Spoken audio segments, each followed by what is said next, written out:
Immediately no. Immediately no.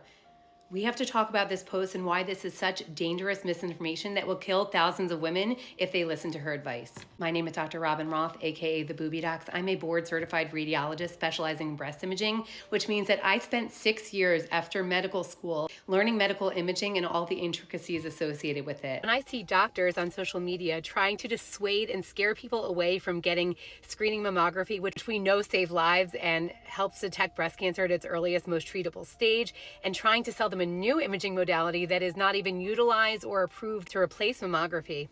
My blood is boiling. My blood is boiling.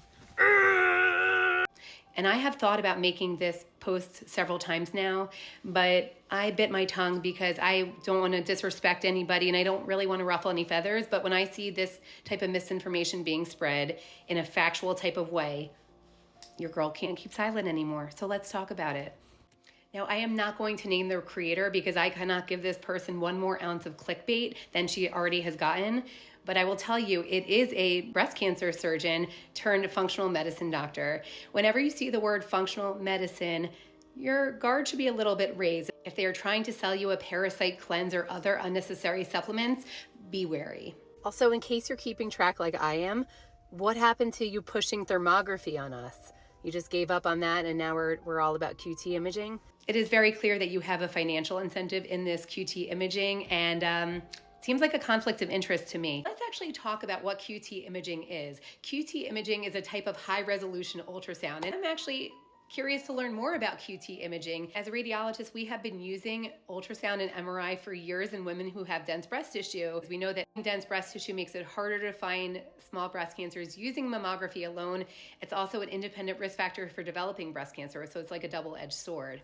So yeah, this might be a good supplemental imaging, but according to the website, QT imaging is not intended to be used as a replacement for screening mammography.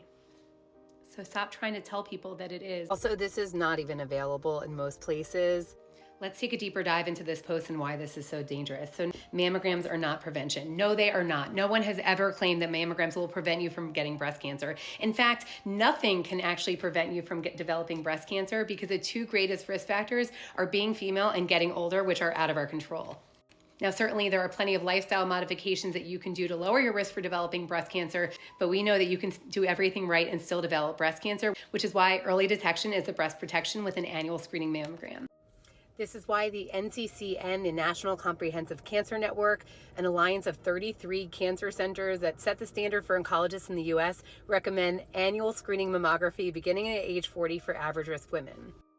Early detection of cancer leads to better outcomes, not only for breast cancer, but all types of cancer. It leads to increased survival rates and decreased morbidity and mortality over time. Finding breast cancer at the earliest stage allows for more treatment options, potentially avoiding chemotherapy and lymph node dissection, which can lead to long-term morbidity. Which leads me to your next slide, which is absolutely false. Mammograms have helped reduce breast cancer mortality by over 40% since the 1990s. Recent studies have shown that women who get routine screening mammograms lower the risk of dying from the disease by nearly 2/3 compared to women who don't get mammograms. Also, women are 44% less likely to die of breast cancer if they're screened in their 40s. Thanks to mammography, about 2/3 of women are diagnosed with early stage breast cancer, which is why the 5 and 10-year survival rates for breast cancer are over 90 and 85% respectively, which is great news. But you're trying to tell people not to get the mammogram, and that's what I have a problem with. Also, just so you know, I am not the only one who is incredibly triggered by these posts. These are the comments. So I would encourage anyone who wants factual information without a bias would follow me at the Booby Docs for more of the breast information. Please come back for part 2.